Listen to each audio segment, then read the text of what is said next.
$18 million. But was it money well spent? We're about to find out. Locked on LSU. Here we go.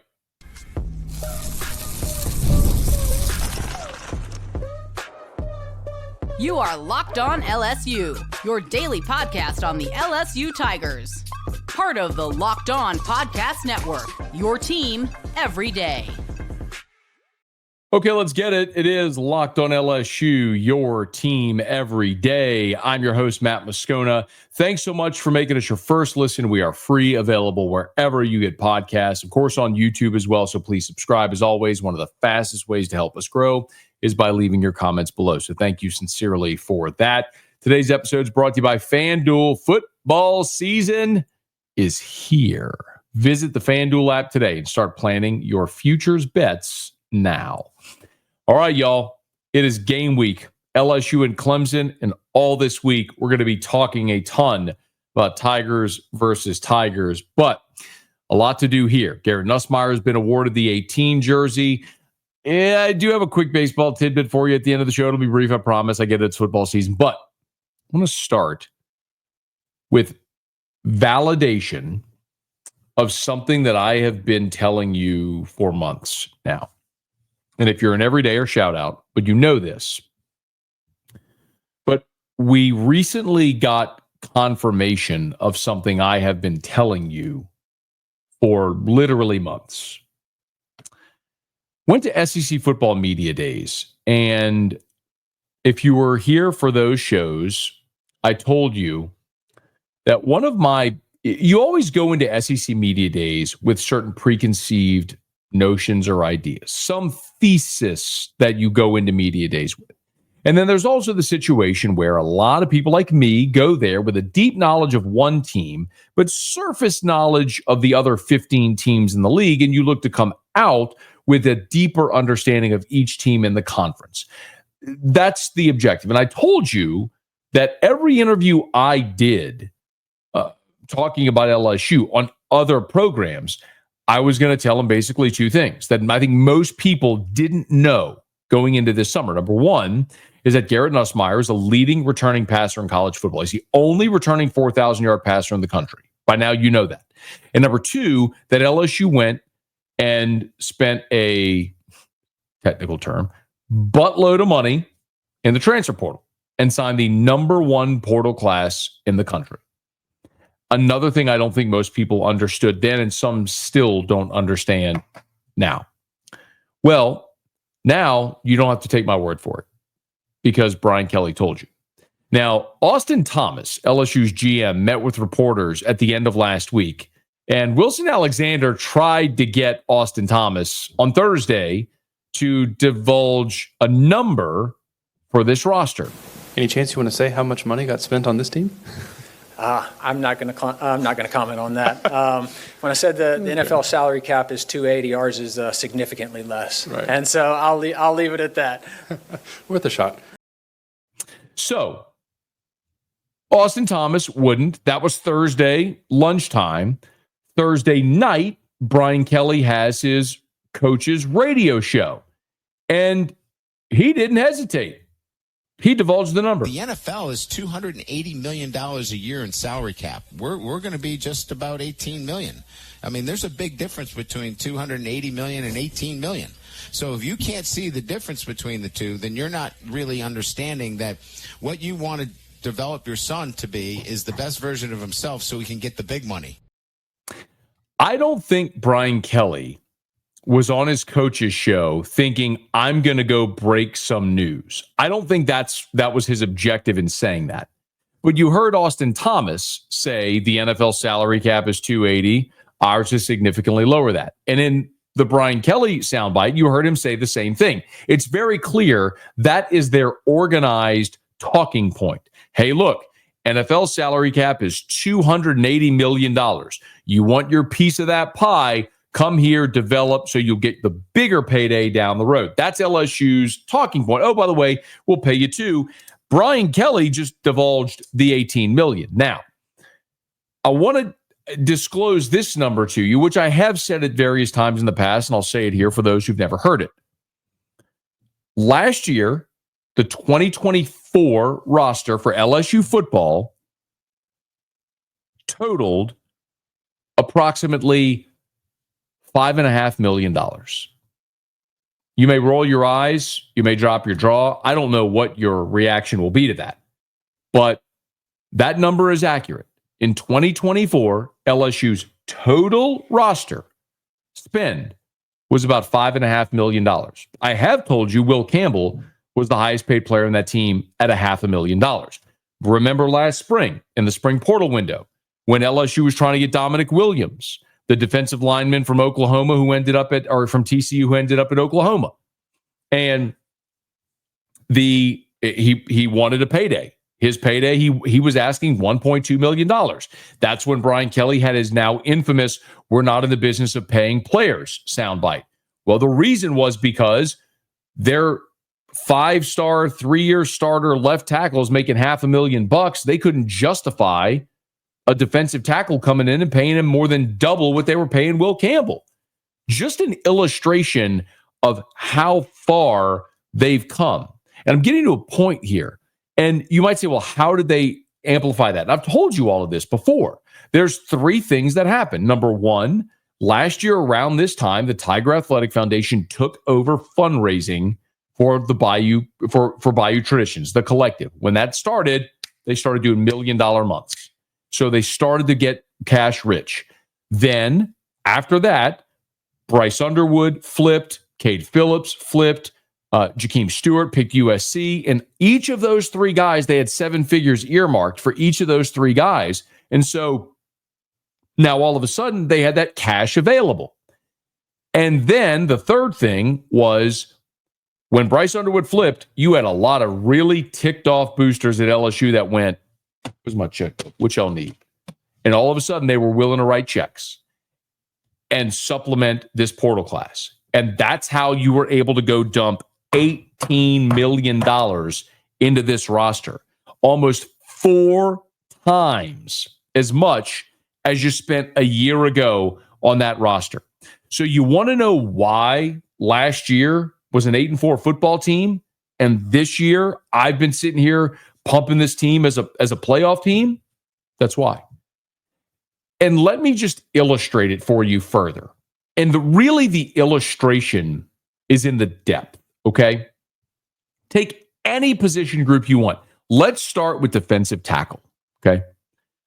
Last year, Jacobian Guillory was back for his 5th season, and when we went out to practice, it was so obvious in fall camp, Jacobian Guillory was far and away their best guy. It was Jacobian Guillory, then a big gap. And remember, Guillory had really just been a rotational guy his whole career. You brought in Gio Paez from Wisconsin. You had Shone Washington, who had come in from Georgia, but was still trying to find his way. You had a couple of freshmen, Don McKinley, Ahmad Bro. But remember, Guillory gets hurt. Now, all of a sudden, you have Gio Paez never coming off the field. You have Paris Shand, who's 270 pounds, kicking inside and playing defensive tackle. You got Ahmad Bro, a true freshman who came here as a defensive end, put on weight to play tackle. Don McKinley didn't even really get in the rotation until midway point of the season when he got over his turf toe injury. So the point is, you really had like a 3-man defensive tackle rotation. And none of them are as good as your top 5 this year. Guillory's back. McKinley's a 5-star in his 2nd year. Bro's in his 2nd year, looks really good. And you added Bernard Gooden. You added Sadir Mitchell from Texas. That's 5 guys right there that are all better than whatever you had a year ago. You have depth. Last year at end, your ends with Swinson and Jones were really good. But after that, you had Deshaun Womack and a true freshman in Gabe Relaford. Now you have Relaford a year older. You have a guy like Jack Pyburn, Patrick Payton, Jamari Butler. Like, you're loaded. You're like, Patrick Payton's got nearly 40 career TFLs, might be running in with your 2s. Your depth is so much better. Look at safety. Safety a year ago was the worst I've ever seen that position at LSU in all the time I've watched. You had Jordan Gilbert with a separated shoulder playing with 1 arm and Sage Ryan. Major Burns was at the star. Now, Sage Ryan's at Ole Miss. Major Burns is gone. Jordan Gilbert's basically running as the backup star. Because right now you got Halsey and Cooley, the transfers, as your ones. You've got Spears and Toviano as your twos, and they've moved Jordan Gilbert back into Harold Perkins at star. Sometimes he's in there in dime packages as a sixth defensive back, but Jordan Gilbert was one of your best guys last year playing with one arm. Depth, talent, that's what this roster has bought. And offensively, my goodness, you lose 4 starters on the offensive line to the NFL draft, so you get 2 multi-year power 4 starters in Braylon Moore and Josh Thompson. You're already loaded receiver, and no worries. You go get Barry and Brown and Nick Anderson to add to a group that was already an embarrassment of riches. You lose Mason Taylor. You got Trey'Dez Green coming back. No biggie. Go get Bauer Sharp, who led Oklahoma last year in receptions and receiving yards. Oh, throw in Donovan Green as well. It was one of the top tight ends in the country when he signed with Jimbo Fisher at Texas A&M. Mike Elko just didn't really have much use for him, so now he's your number 3 tight end on this roster. The point is, the depth across the board is the biggest difference with this team from a year ago, and that's what $18 million can buy you. So, I've said it before. If this team does not make the college football playoff, it is a cataclysmic failure. Because now Brian Kelly himself has put the dollar amount to it. I have said it so many times this offseason that LSU this offseason did what Ole Miss and Ohio State did last year. Ohio State won a national title. Ole Miss choked away 3 games they had no business losing. It's not a guarantee. But a year from now, you're losing Nussmeier and you're losing all of these transfers. And you're hitting a massive reset in a 9-game SEC schedule when Clemson, by the way, is going to be coming to Baton Rouge for your 10th Power 4 opponent. You got to get it done this year. And got 18 million reasons why to do it. Now you don't have to take my word for it anymore. Brian Kelly told you. They got $18 million in this roster. It's time to go prove it. It's Locked on LSU, your team every day. Today's episode is brought to you by Rougiette Ready. Guys, you've probably heard of Viagra or Cialis. Maybe you've even tried them. But if you're looking for something beyond the usual pill, it's time to meet Rougiette Ready. Rougiette Ready is the next-gen prescription treatment designed to amplify arousal in the brain and boost blood flow. Unlike the usual pills that can take hours, Rougiette's 3-in-1 formula dissolves under your tongue and kicks in fast. On average, in 15 minutes. Effects can last up to 36 hours, so you can stay confident and in control when the moment is right. And it's completely online. Rougiette connects you with a board-certified doctor and ships your treatment discreetly to your door. So head to Rougiette.com/lockedoncollege and use the code LOCKEDONCollege to get 15% off today. That's RUGIET.com/lockedoncollege and use promo code LOCKEDONCollege for 15% off. Individual results may vary with prescription treatment. Compounded drugs are permitted to be prescribed under federal law, but are not FDA approved and do not undergo FDA safety, effectiveness, or manufacturing review. Please visit the Rougiette website for full safety information. LSU is named Garrett Nussmeier. It's number 18 for the 2025 season. I got some thoughts on that here in just a quick second, but we do have an important request. Locked On wants to hear from you.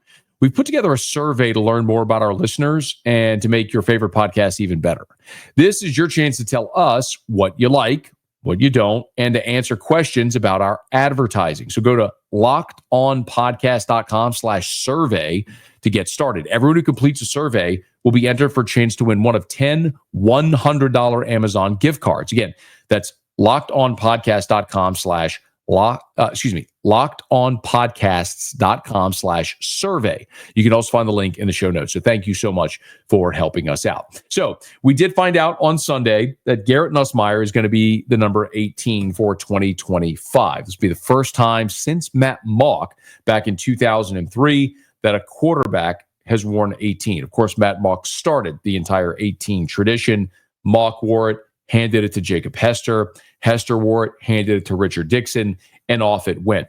It was Ed Ogeron who started the practice of giving 2 18s, one offense and one defense. LSU did that a year ago, if you recall. Josh Williams at running back on the offense, and then Greg Penn defensively wore number 18 as well. But this year, it's only going to be Garrett Nussmeier. It's an interesting choice. It's an obvious choice. I mean, Garrett Nussmeier is your 5th-year senior quarterback. a guy who came to LSU, sat for 3 years, waited his turn. In the transfer portal era, when so many people leave, Garrett Nussmeier stayed and waited and wanted to be the LSU quarterback and wanted to lead LSU to a championship, and started a season ago, and after last year could have gone to the NFL draft and very likely would have been a first-round draft pick a year ago. That's not me saying it. At SEC Football Media Days, we had Jim Nagy here. Jim Nagy, who's the former executive director of the Senior Bowl, who's now the general manager at Oklahoma, who's worked in NFL front offices for decades, said point blank that if he was the GM of the Titans, he had the first pick, he would have taken Garrett Nussmeier last year over Cam Ward if he were in the draft. So it's not just plucked from the air. It's a reputable person saying it. But Nuss decided to come back. And when we were at SEC Football Media Days, you might remember this conversation. I asked Garrett Nussmeier why he chose 13, like why he wears 13. And he went through a long explanation. His dad wore 13. Doug Nussmeier wore 13 in college in the pros with the Saints. And you might remember when Garrett showed up at LSU, he wore number 5. That's because John Trey Kirkland at the time was wearing 13.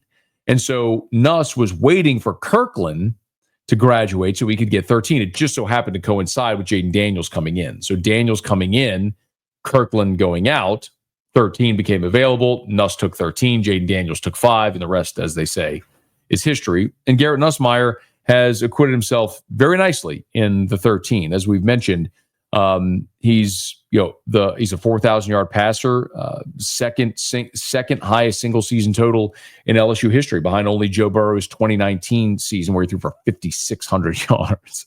But Garrett Nussmeier very likely is going to leave LSU as the all-time leading passer, and he'll do it this season while wearing the 18 jersey. He also mentioned in that interview I did with him that the reason he picked 5 when 13 wasn't available is that he would look at his dad's quarterbacks. Like Drew Stanton from Michigan State, for example, wore 5. And so that's why Nuss picked 5 when he showed up. And then when 13 was available, he switched to 13. But I asked him all that to say emotionally why he loved 13. But then if he was offered 18, would he take it? Here's what Garrett Nussmeier said on this show back in July. 100%. I love 13. It means the world to me, but to be able to wear 18 at LSU, that's special. And it would be an honor. I would not be able to say no to that. So, obviously, I've always never thought about it as a way that I want to go ask for it or anything like that. I don't believe that I've earned that or anything of that sort. The coaches make that decision, and if I was chosen and it was me to wear 18, then I would definitely wear that with a lot of pride. It's pretty incredible. Quarterbacks are particular about their numbers. They're particular about their jersey numbers. And Garrett has rocked 13, and he talked emotionally about why he liked it. And, there was some feeling that if he were offered, maybe he wouldn't want to accept it, and that maybe a guy like Whit Weeks would wear 18 this year instead of Garrett Nussmeier. But Garrett there in that soundbite said it point blank. If he was offered, he'd be honored and would wear it. And lo and behold, he was offered and will wear it. And he'll be the only 18 this year. There was a really cool video. If you haven't seen it yet, I don't have permission to play it, so I'm not going to play it here. But Garrett did a phone call with Matt Mauck. Of course, Matt Mauck was the quarterback of the 2003 national championship team, the original number 18, where Mauck was congratulating Garrett on wearing number 18. They made a joke. He said, go tell Jack Marucci it looks boxy. 18 looks like a boxy number, which it is. But it's symbolic of, I think, this team, which, as we talked about in the open, has a tremendous amount of talent. But on top of the talent, they also have amazing leadership. Even with the guys that are the new guys that have just come in, Jack Pyburn, Bauer Sharp, guys like that who have already taken leadership roles, Bernard Gooden, AJ Halsey on the defensive side, that have already taken leadership roles on this team despite being relatively new. You've got guys who, as I've said often, really came here for 2 reasons. The portal guys, they were going to get paid, of course, number 1, but they came to win a championship, and they'll line up behind number 18, the first quarterback to wear 18 since Matt Mauck in 2003. And, of course, that season ended pretty well for the Tigers. We'll see if Nuss can get a repeat, be the next quarterback wearing 18 to lead LSU to a playoff and a national championship. Okay, it is Locked on LSU, your team every day. We will wrap it up next. August 26th is officially FanDuel Futures Day, a brand new holiday for football fans who live for bold predictions and preseason hunches. For just 24 hours, FanDuel is giving you deals on NFL season predictions. So whether you're calling your MVP, you're eyeing a long shot division winner, or you're ready to crown your Super Bowl champ before week one even kicks off, this is your moment. Take a flyer on the MVP race. Maybe you're all in on one of the former Tigers at quarterback, Joey B, JD5. Make your play now. You can crown your champion in August. Do you think Burrow gets the Bengals back to the Super Bowl and gets it done this year? Or you could parlay your division winner dark horses. Visit the FanDuel app today and start planning your futures bets now, because Futures Day is one day and one day only. FanDuel, play your game. On Monday, Brian Kelly is going to meet with reporters for his Monday press conference as we kind of get back into game week here and how it all sort of plays out. Monday will be Brian Kelly meeting with reporters. Tuesday, we'll have player interviews. On Thursday, will be Brian Kelly meeting with reporters in the coaches show as well. Team will travel on Friday, where they'll walk through at Clemson's Memorial Stadium. And Saturday, of course, they'll play, and we'll hear from Dabo Swinney throughout the week as well. So be with us here on Locked on LSU, because we will get you caught up throughout this game week of everything Brian Kelly has to say, and most notably, of course, on Monday when Brian Kelly does meet with reporters. I think the probably the most pressing question that's going to be asked is of the guys that were unavailable Saturday at the dress rehearsal. If you miss Locked on LSU, my practice report from Practice 21, go check it out. Podcast, YouTube. It's the previous episode. You'll see it there. But Garrett Nussmeier didn't throw. Braylon Moore was dressed but didn't participate. Dominic McKinley was not seen out there. Whit Weeks was sort of limited in action as well. Carius Kern, who a week ago was taking some first-team reps at right tackle, was not participating. He was riding the exercise bike. Nick Anderson did not participate. So maybe all precautionary to get guys a few bumps and bruises and nicks here and there ready and full bore for this week, for game week, to get them ready for Clemson. But Brian Kelly meet with reporters, and no doubt he's going to be asked about all that. Remember, they're not in an SEC week yet, so they don't have to release an injury report. That's an SEC mandate. But this is not an SEC game, so Brian Kelly does not have to issue an injury report for this game against Clemson. But I suspect that he will disclose those injuries, because that's what he's been doing. He's been ahead of the curve with all of that. So as we know, we'll certainly let you know here on Locked on LSU. Hey, one quick tidbit before we get out of here. And I do fully understand that we're in game week now for LSU and Clemson. But the 2026 LSU baseball team is starting to assemble. Monday is the first day of school, so they're about to begin fall practice as well, and workouts for the defending national champs. And LSU will have a new member of the staff.